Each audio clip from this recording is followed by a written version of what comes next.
Hey guys, today we have the keys to the VinFast VF Plus, and we're gonna take it for a little drive and do a little review on it.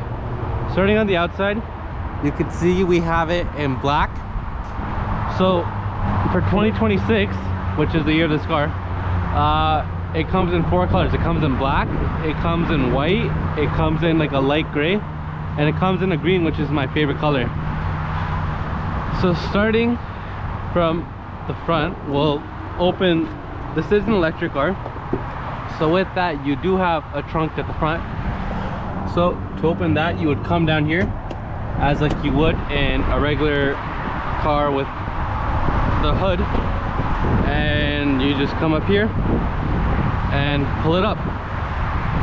As you can see, not much space. You probably could fit a backpack if you didn't have much stuff. You do have your fuse box, your battery, your washer fluid, and a little compartment right here for whatever. And this is, yeah, that's about it. So checking out the back seat, you do have plenty of space. I'm just gonna close that real quick. So you do have a bit of leg space. This is sitting behind my seat.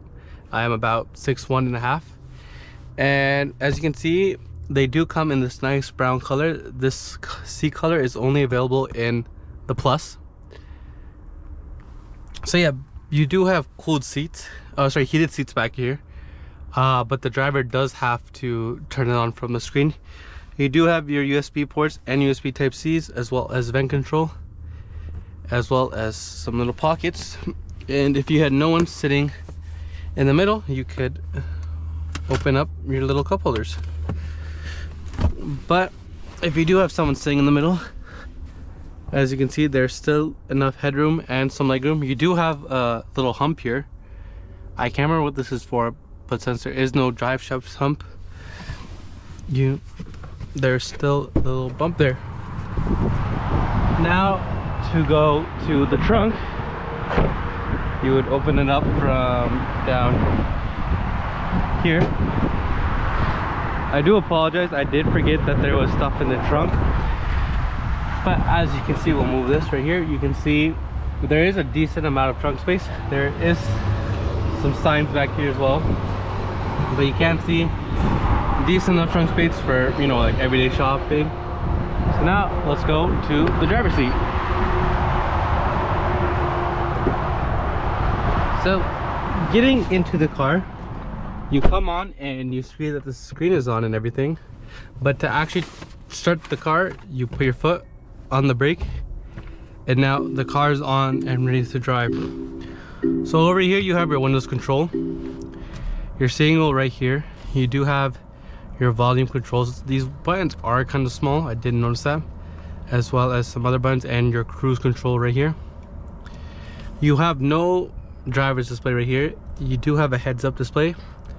I don't know if you guys can see that, but it shows you like what gear you're in. It shows you like the car, the battery percentage, and your speed, and like the speed limit, as well as you do have blind spot monitoring that also does pop up on your heads-up display.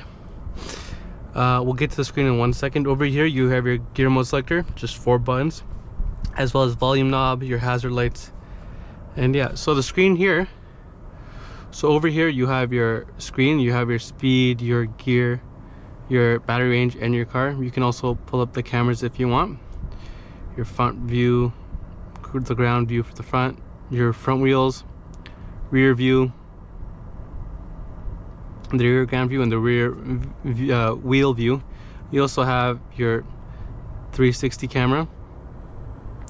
One thing I did notice is that the car is small. Like if you look here compared to that truck, like it's not that big. Like even next to like a Nissan Altima I noticed earlier, this car looks smaller than that on the 360 view.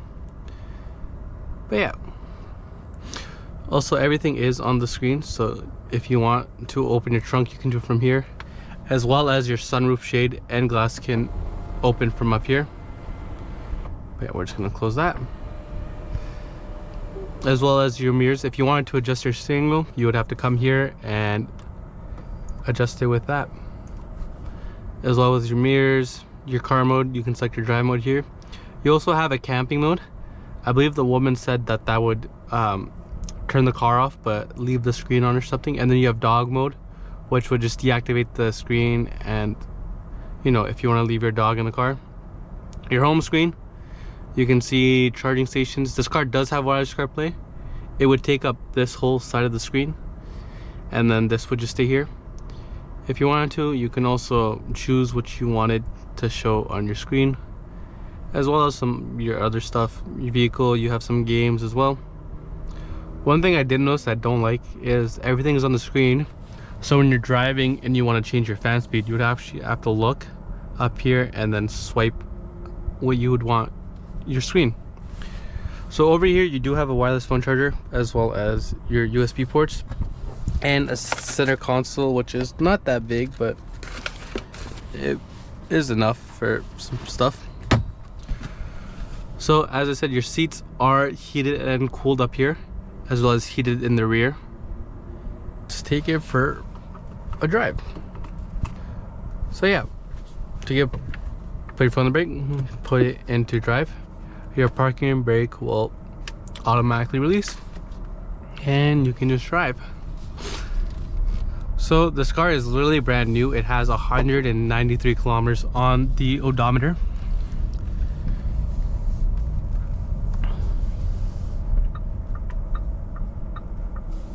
So as you can see, when you turn your indicator on, it pulls up like a curb view, is what it says. And so basically you can just see the curb. You can see when you're turning like your right sides to make sure you don't hit anything. When you're going at higher speeds and turn your indicator on, it won't turn on. I realize that when you're at lower speeds and have your indicator on, that's when it'll activate. As you can see, you have your top view as well as the right side of your car. It does also turn on for the left side when you are at lower speeds. Another thing I don't like is the indicator. There's no clicking. Like when I want to keep my indicator on for when I'm turning right, I have to move it all the way up. And then once I finish my turn, you know, there's no way of knowing that it's gonna turn off, like if I turn my wheel far enough to turn it off. So sometimes, you know, that is an issue. But obviously, like you'll see in 1 second. So getting onto the highway, we're gonna have to merge. So like that issue I said, like if I move it down, sometimes I click it into, you know, the all the way right, so it doesn't do the 3 clicks. So that is an issue. I do wish that there was the clicking to know it does set in space. So your cruise control, you do have a camera here. It is not hands-free driving. I tested it out earlier today, and it did tell me to put my hands back on the steering wheel, but it did take, you know, a bit of time. So I don't know if you can see that or not, but when the car was passing me, it did show it on the heads-up display that there was a car. It does do it for the right side as well as it shows you the car and the car in front of you, like right here. And if I were to get close to the right side of the lane, which is kind of a bit sensitive, like as you can see on both of them, it showed me that I was going over the line. As I just said, it is a bit sensitive. I do notice that like I'm not that close to the line, and it does activate. So this car being an EV, it is quick. Like you can, you know, give it gas. That wasn't full throttle. If you do want to see the 0 to 100, I will link it up there. There's going to be no cost of filling up because EV. So we're at 74% battery, and we have 280 kilometers left. I do believe when I got in this car yesterday, when we got it, it had, I think it said 380 kilometers. I don't remember exactly, but I will post a short after we charge it. So probably, you know, this Friday or next week, probably this Friday, I will show you guys what it looks like on like a full battery or like 90% battery. So let's test out cruise control. As you can see, we have it set at 100, and the steering assist is on, as well as we have a 2-car gap. So you can see here too, it is following the lanes. It is keeping, you know, keeping me in my lanes.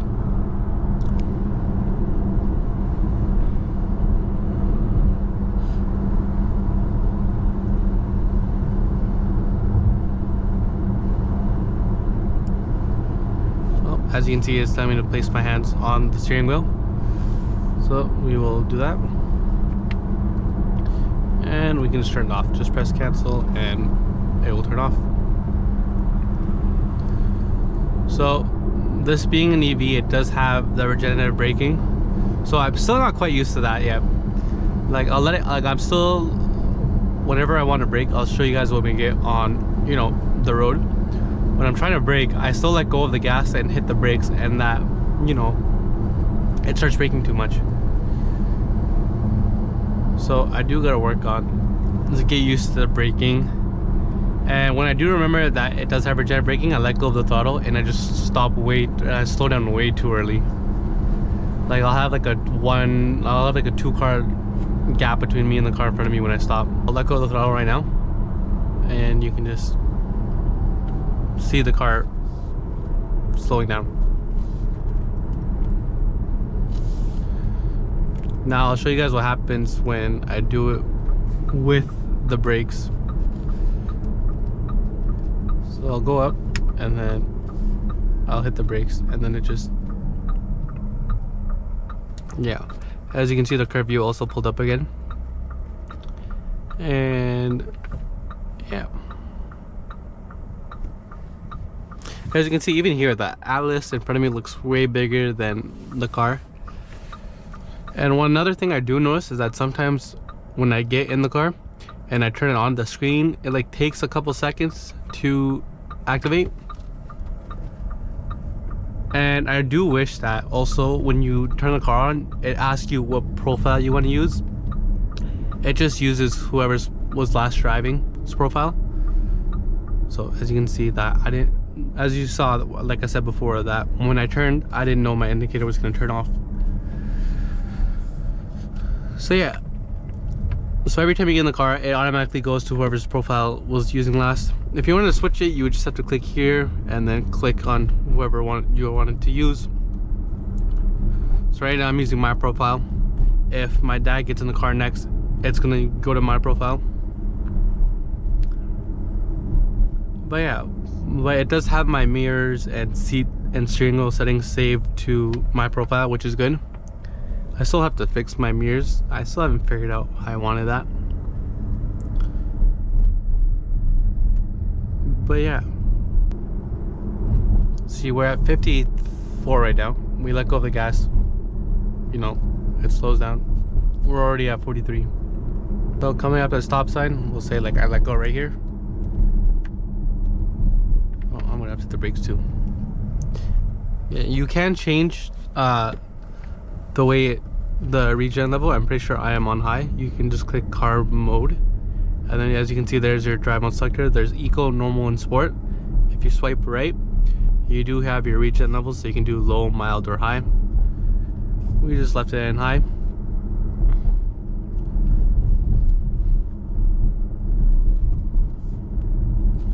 Let's turn left here.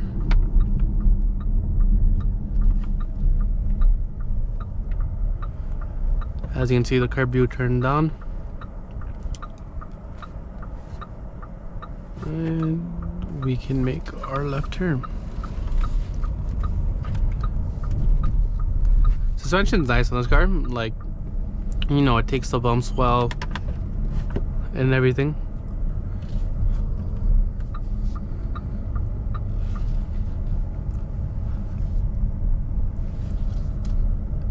And let's say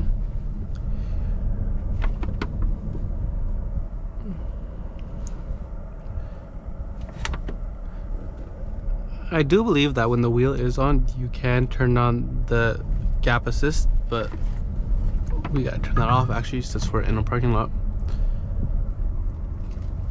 And here we'll test out the parking levels of this car. We can test it right here. So let's say we wanted to pull up in that spot, we can just go up and put it in reverse, and then our whole camera system pops up. Your rear view camera, you do have your surround view and your trajectory lines as well. And as I showed you before, you can switch the camera levels.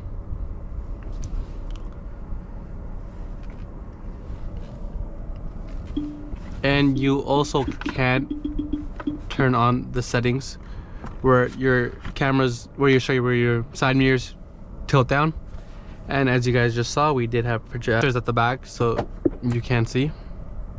I did notice one thing, that they kind of did look like the BMW ones, as well as these indicators stalks. They are like big and bulky like the BMW. I did also kind of notice that. Okay guys, so we are back. We just had some dinner. It's 6:02. This is actually the first thing I've eaten all day. All I've eaten today was, I had like 2 things of yogurt this morning, and then I just had this.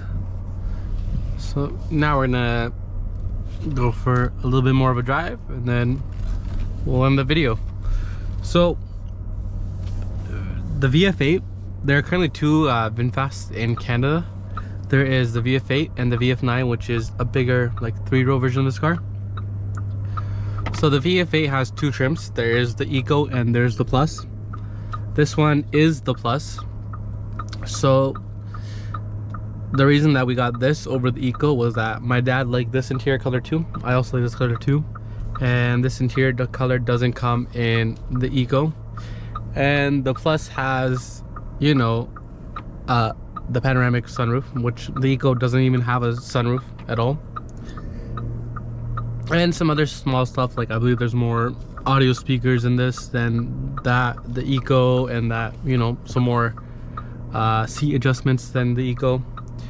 But that was basically the main 2 reasons we got this over the Eco, was the interior color and the panoramic sunroof. So yeah, if you don't care about, you know, the interior color, you can get like black. I do believe there is a gray. I don't know if it's for 2026 anymore, if they got rid of it for 2026, but there was, I think, like a grayish interior is what I heard. I can't remember exactly. When I went in person, they just had the Eco, like the gray color with the black interior, and then they had this with like this interior with the green outside for the Plus. And I did like the green color. That was personally my favorite. But my mom and dad didn't like it, so they just got this. So another thing is, there is keyless entry to this car. You do have to have the keys in your pocket, and you have to push a button. There is a button on the door handle. It feels kind of cheap, and it's only on the driver's side, so you can't like keyless entry from the other doors, but that does unlock all the doors. And another thing that I did forget to mention, if you're looking on the screen and there is a car passing you, there will be like red alerts letting you know that there is vehicles passing you. You guys will probably see it in a second.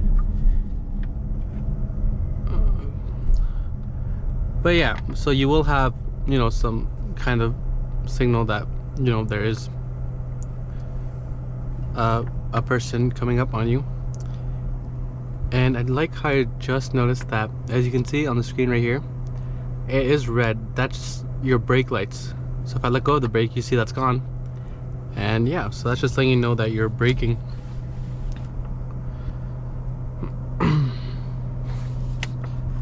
I don't like how small these buttons are. Like, they could have made it bigger. Like, they have this extra space. They could have expanded these and made that bigger as well. So as you guys can see, there is the alert that there is a car coming up from my right. As you can see, it's happening again. So you have the rear cross, you have the blind spot monitoring, you have this, and then it's also on your screen as well, the blind spot monitoring. You also have a heated steering wheel here, which you can access from here, as well as your heated and cool seats. And yeah, you have your front windows. Oh, don't want that on. Actually, I feel like 3 is the nice spot for the fan. 2 feels a bit slow. 3, it's a bit loud, but it does get the job done. So one more thing I did notice as well, when you have people in the car with you, when they're sitting down, there'll be a little icon right here, and it'll be like the car, but you can see who has their seats on, who has their seatbelts on, and who doesn't. So me, my mom, and my dad were driving earlier. I was driving, and my dad was next to me, and my mom was behind me. My dad had his seatbelt on, so I could see that he had his seatbelt on. My mom was behind me, she didn't have her seatbelt on, and I could see in the icon that, you know, her seat was red, so I knew she wasn't wearing her seatbelt. So if you do take your family in this car, like have a family and you have kids in the back, you can see, it's a small little image of a car that would be here, so you can see who has their seatbelts on and who doesn't. Another thing I did forget to mention, the key fob, it is upside down. So your ring is like up here, which I kind of like it this way, because every time I pull out the keys, I'm used to having it like this, and then it's just upside down. So you have your alarm, you have your lock, unlock, and your trunk button. And this is kind of a bit cheap feeling. Like, I feel like if I squeeze it, I can just crack the whole key fob. But I'm not sure how I like this car. Like, it drives fine and everything. I'm not complaining about the driving capabilities of this car. I'm just saying I'm not sure how I feel about everything just being on the screen, because it takes my attention away. And there's so many buttons at the bottom, as you can see. Like this one, like this one. Okay, I can open the trunk from the shade and the rear view wiper. This one is, you know, like my windows and my steering wheel, like my mirrors and my steering wheel adjustments.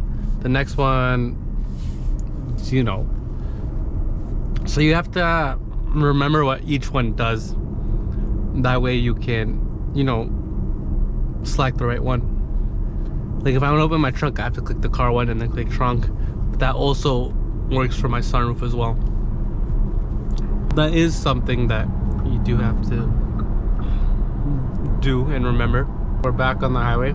We're gonna, there is a bit more traffic, so we can test out cruise control a bit. We'll set it to 100, and the gap can be 2.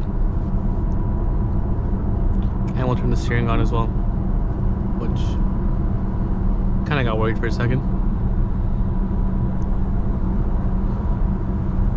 It is keeping to the left. Yeah. Let me see if I can move it to the middle. Yeah, it's back in the middle now. Oh, I'm at 96. I want to, yeah, 100. So as you can see, we are keeping our distance from the car in front of us, and place your hands on the steering wheel. You can also have a thing in this car where if you're like, you can set it to like, if you're 5 or 10 over the speed limit, you know, the car will like, the lady said that the steering wheel will vibrate, so you know. I haven't really felt it vibrate if I'm going like 5, 10 over. So I don't know if that setting is still on or not.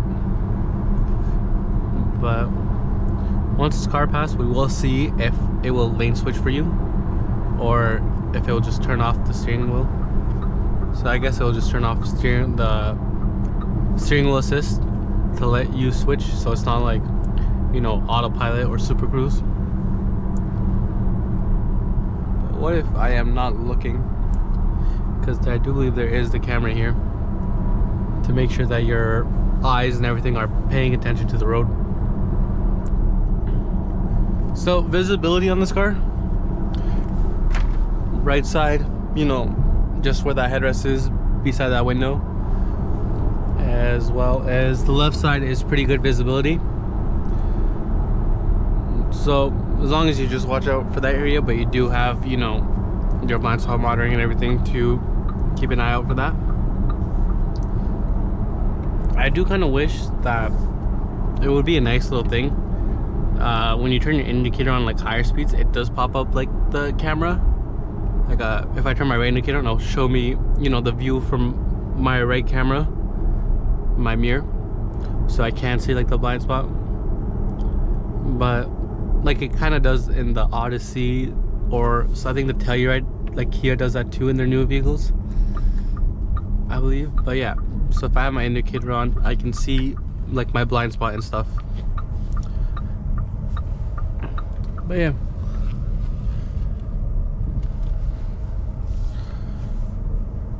so we will park up here and we will end the video.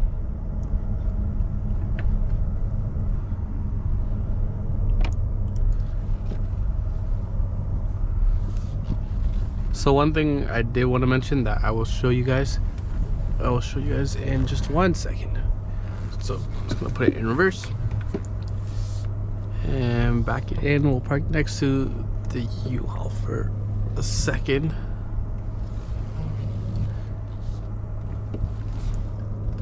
We will leave a bit of a gap, so we will park closer to the right.